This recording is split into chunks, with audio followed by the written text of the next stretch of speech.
ಡೆಲ್ಲಿಲಿ ಹೋಗಿದ್ದಾರೆ sir. C M, D C M, ಸಚಿವರು, ಶಾಸಕರು ಎಲ್ಲ ಡೆಲ್ಲಿಲಿದ್ದಾರೆ. ಕಳೆದ 6 ತಿಂಗಳಿಂದ ಕರ್ನಾಟಕದಲ್ಲಿ ಆಡಳಿತ ಅನ್ನುವಂಥದ್ದಿಲ್ಲ. ಸಂಪೂರ್ಣವಾಗಿ ನಿಷ್ಕ್ರಿಯ ಆಗಿದೆ. ಕೇವಲ ಮಂತ್ರಿ ಆಗಬೇಕು, ಮುಖ್ಯಮಂತ್ರಿ ಬದಲಾವಣೆ ಆಗಬೇಕು ಅನ್ನೋದು ಬಿಟ್ಟರೆ ಕರ್ನಾಟಕದಲ್ಲಿ ಯಾವ ಅಭಿವೃದ್ಧಿ ಕೆಲಸ ಇಲ್ಲ, ಯಾವ ಮಂತ್ರಿಗಳು ತಮ್ಮ ಕಚೇರಿಯಲ್ಲಿ ಇರುವುದಿಲ್ಲ. ಇದರಿಂದ ಸಂಪೂರ್ಣವಾಗಿ ರಾಜ್ಯದಲ್ಲಿ ಆಡಳಿತ ಏನು ಒಂದು ವ್ಯವಸ್ಥೆನೇ ಕುಸಿದೋಗಿದೆ. ಸರ್, ಬಿಜೆಪಿಯಲ್ಲಿ ಮೊನ್ನೆ ರಾಜ್ಯಾಧ್ಯಕ್ಷರ ವಿಚಾರವಾಗಿ ಆಂತರಿಕ ಸಮಸ್ಯೆ ಇದಾಗಿದೆ, ಸಲಹೆಗಳನ್ನು ತೆಗೆದುಕೊಳ್ಳೋದು ಖರ್ಚಾಗಿದೆ. 1 to 1 ಆಗಿ ಏನನ್ಸುತ್ತೆ? ನಿಮ್ಗೆ ಬದಲಾವಣೆ ಇದೆಯಾ? ನಿಮ್ಮವರು ಕೂಡ ಕೆಲವರು ಹೋಗಿದ್ರು, ಹಿಂದಿನ ಟೀಮ್ನ ಸ್ನೇಹಿತರು.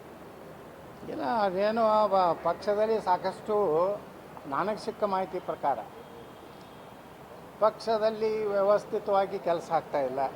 ವ್ಯಕ್ತಿ ಪೂಜೆ ಅತಿಯಾಗಿದೆ.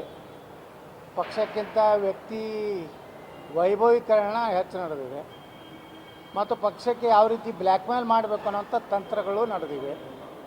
ಇದು ಕೇಂದ್ರದ ಹೈಕಮಾಂಡಿಗೆ ಮನವರಿಕೆ ಆಗಿದೆ ಅಂತ ಅನ್ನಿಸ್ತದೆ. ಅದು ಚಿತ್ರದುರ್ಗ ಇರ್ಬೋದು, ಶಿವಮೊಗ್ಗದಲ್ಲಿ ಮಹಾಸ್ವಾಮಿಗಳ ಮೆರವಣಿಗೆ ಇರ್ಬೋದು, ಇವೆಲ್ಲ ಬಿ ಜೆ ಪಿ ಹೈಕಮಾಂಡನ್ನು ಬ್ಲ್ಯಾಕ್ ಮೇಲ್ ಮಾಡುವಂಥ ಒಂದು ಕಾರ್ಯತಂತ್ರ. ಅದು ಮೊದಲಿನಿಂದ ಅವ್ರು ಮಾಡ್ಕೊಂಡು ಬಂದಿದ್ದಾರೆ. ಅದೇ ಎಪಿಸೋಡನ್ನು ಮುಂದುವರಿಸಿದೆ. ಇಲ್ಲ, ಅವ್ರನ್ನ ಮಾಡ್ತಾ ಇರ್ತಾ ಹೇಳೋದಲ್ಲ ನಾನು. ಒಟ್ಟಾರೆ ಪಕ್ಷಕ್ಕೇ ನಮ್ಮ ಶಕ್ತಿ ಭಾಳ ದೊಡ್ಡದಿದೆ. ನಮ್ಮ ತೆಗೆದ್ರೆ ಹುಷಾರು. ನಮ್ಮ ಹಿಂದೆ ಎಲ್ಲ ಮಠಾಧೀಶರು ಇದ್ದಾರೆ. ಆ ಮಠಾಧೀಶರ ಆಶೀರ್ವಾದ ನನ್ನ ತಂದೆ ಪೂಜ್ಯ ತಂದೆಗಿದೆ. ಪೂಜ್ಯ ತಂದೆಯಿಂದ ನನಗೆ ಟ್ರಾನ್ಸ್ಫರ್ ಆಗ್ತಾಯಿದೆ. ಕೆಲವೊಂದು NOC ಬೇಕಾಗಿದೆ. ಆ NOC ಆಯ್ತಂದ್ರೆ ಪೂಜ್ಯ ತಂದೆಯ ಸಿಂಪತಿ ಎಲ್ಲ ನನಗೆ ಬಂದುಬಿಡ್ತೈತೆ.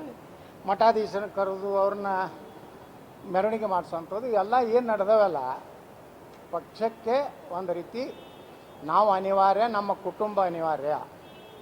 ಇದನ್ನು ಮಾಡ್ಲಿಕ್ಕೆ ಹೋಗಿ ಏನಾಗಿದೆ ಅಂದರೆ, ಚಿತ್ರದುರ್ಗದಲ್ಲಿ ಯಡಿಯೂರಪ್ಪನವರ ಒಂದು ವಿದಾಯ ಕಾರ್ಯಕ್ರಮ ಆಯಿತು.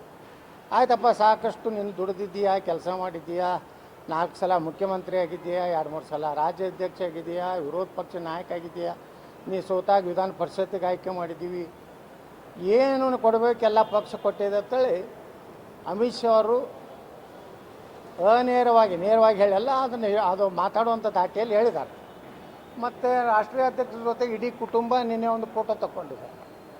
ಅಂದರೆ ಆ ಫೋಟೋದ ಅರ್ಥ ಏನಂದರೆ, ಈ ಕುಟುಂಬದಿಂದ BJP ಮುಕ್ತ ಆಗ್ತಾ ಇದೆ, ಕೊನೆಯ ಫೋಟೋ ಅಂತೇಳಿ ಅವ್ರು ತಗೊಂಡು ಹೋಗಿದ್ದಾರಪ್ಪ. ಇದು last photo of the ಯಡಿಯೂರಪ್ಪಾಜಿ family. ಆದರೆ ಸರ್, ವಿಜೇಂದ್ರ ಅವರ ಅಧ್ಯಕ್ಷರ ಹೊರತಾಗಿ ಬೇರೆ ಯಾರಾಗಬೇಕು ಅಂತ ಕೇಳಿದಾಗ ಬಹುತೇಕರು ಯಾವುದೋ ಒಂದೇ ಹೆಸರು ಹೇಳಲಿಲ್ಲ, ಬೇರೆ ಬೇರೆ ಹೆಸರುಗಳನ್ನು ಹೇಳಿದ್ದಾರೆ ಅನ್ನೋ ವಿಚಾರ. ಬಹುಶಃ ನೀವು ಇದ್ದಿದ್ರೆ ಪಕ್ಷ ನಿಮ್ಮ ಹೆಸರು ಹೇಳ್ತಿದ್ರೇನೋ. ಇವರು ಯಾರ ಹೆಸರು ಹೇಳ್ತಾರೋ ಎಲ್ಲರೂ ನಾವೇ ಅಂತ ಹೇಳಿಬಿಟ್ಟಿರ್ತಾರೆ ರೀ. ನಂದೇ ಭಾಳ ಜೋರು ಇರ್ತದೆ, ಯಾರೂ ಬೇರೆಯವ್ರ ಹೆಸರು ಹೇಳೋದು ಇಲ್ಲ. ಯಾಕಂದರೆ ಎಲ್ಲರೂ ನಾವು ಅರ್ಹರದ ಅಂತ ಹೇಳ್ತಾರೆ. ಅದು ಪಕ್ಷ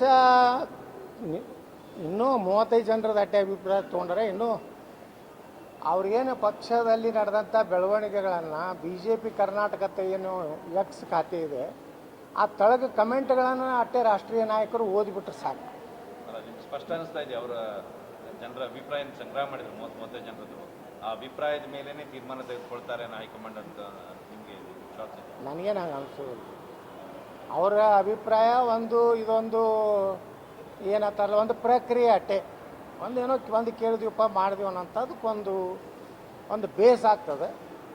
ಆ ಬೇಸ್ನಲ್ಲಿಯೂ ಸಹಿತ ಈ ಮನುಷ್ಯ ಮುಂದುವರಿಬಾರ್ದು ಅನ್ನೋದನ್ನೇ ಬಹುತೇಕವಾಗಿ ಎಲ್ಲರೂ ಹೇಳಿದ್ರು.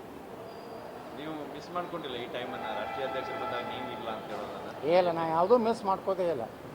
ನಾ